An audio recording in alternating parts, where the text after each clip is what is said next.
Assalamualaikum warahmatullahi wabarakatuh. Apa kabar Anda semuanya? Dimanapun Anda berada, sahabat Nganja Project.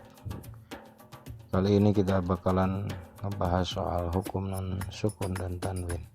Definisi nun sukun adalah nun yang kosong daripada harkat yang tetap dalam tingkah wasol, waqaf, dalam tulisan ataupun dalam ucapan.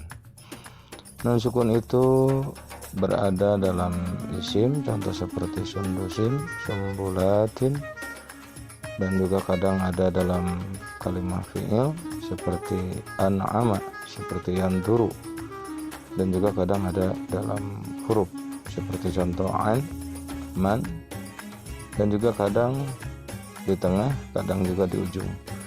Juga terkadang dalam satu kalimat seperti yanhauna yang asalnya naha. Jika terkadang nun sukun itu bisa menjadi penambah daripada satu kalimat seperti contoh fan falako yang asalnya adalah falako.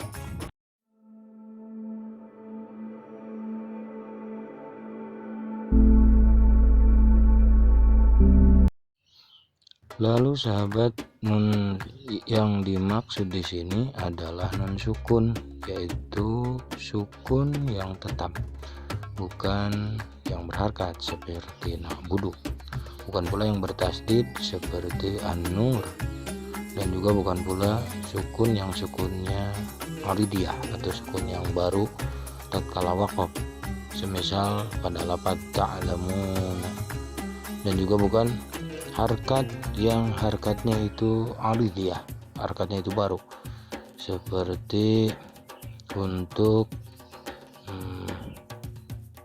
memperbaiki saat iltiqau sakinen, semisal dalam lafaz inirtabtum.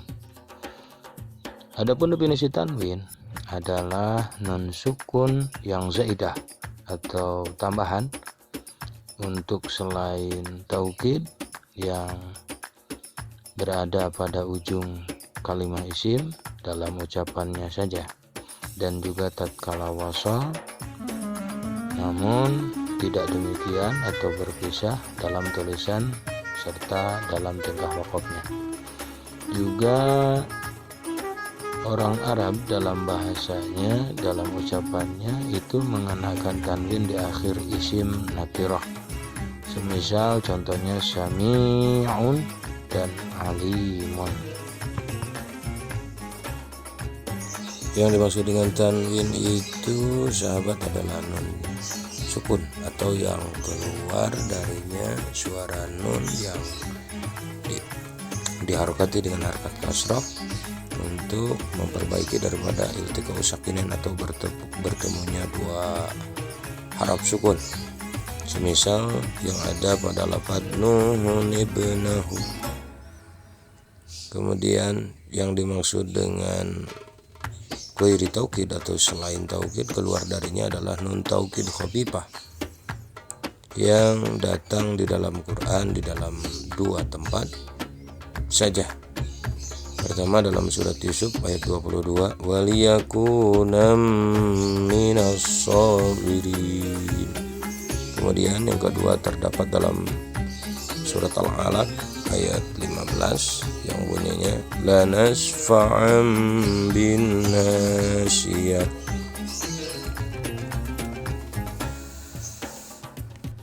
Maka yang demikian itu bukanlah tanwin, dikarenakan mengenai pada akhir fi'il dan bukan isim, meskipun menyerupai tanwin dan beramal sebagaimana amalnya tanwin. Dan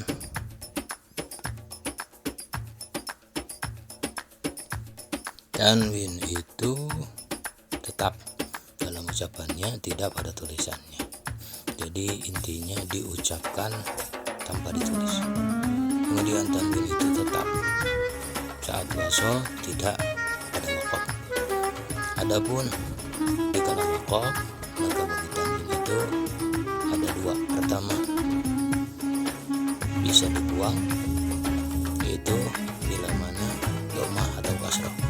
Contoh seperti rohim rahimun tulisannya, terus waqaf maka dibaca jadi rahim. Bisa juga yubdalu bi alifi madiyah, bisa diganti dengan alif mad apabila fathah. Contoh seperti asalnya aliman, waqaf maka dibaca menjadi aliman. Seperti dibuang tatkala patah pada hak ta'nis, semisal syajaratan menjadi syajarah. Sahabat Nganca Project yang dirahmati Allah, tanda tanwin itu ada 3. Pertama fathatani atau fathah 2, jabar 2, au dhammatani atau dhammah 2, au kasratani atau kasrah 2. Adapun perbedaan di antara nun sukun dan tanwin adalah: pertama, jika nun sukun itu asli di dalam kalimah atau zaidah, sedangkan tanwin itu hanya zaidah bil kalimah atau hanya tambahan saja. Kemudian kalau nun sukun itu taqau mutawasyitatan au mutarrifatan, bisa di tengah bisa di ujung, sedangkan tanwin mutatarrifatan pakotannya di ujung saja. Kemudian perbedaan selanjutnya yang mencolok adalah nun sukun fil asma wal af'al wal huruf. Nun sukun bisa di isim, bisa di fi'il, bisa di haraf. Sedangkan tanwin fil asma'i faqat, hanya di isim saja. Dan tanda berikutnya, perbedaan berikutnya, untuk nun sukun sabitatul lafdhan wa khatan wa waslan wa waqfan, itu tetap padanya baik dalam ucapan, tulisan, wasol ataupun waqaf. Sedangkan untuk tanwin sendiri itu sabitatu waslan wa lafdhan, itu hanya tetap tatkala wasol dan dalam ucapannya saja. Adapun selainnya sabitatun waqfan wa khatan, artinya dalam keadaan waqaf dan dalam tulisannya itu tidak ada. Semoga bermanfaat. Kita berjumpa lagi di konten berikutnya. Jangan lupa dukung channel ini agar bisa bersilaturahmi dan memberikan konten-konten yang bermanfaat untuk kita semua. Wassalamualaikum warahmatullahi wabarakatuh.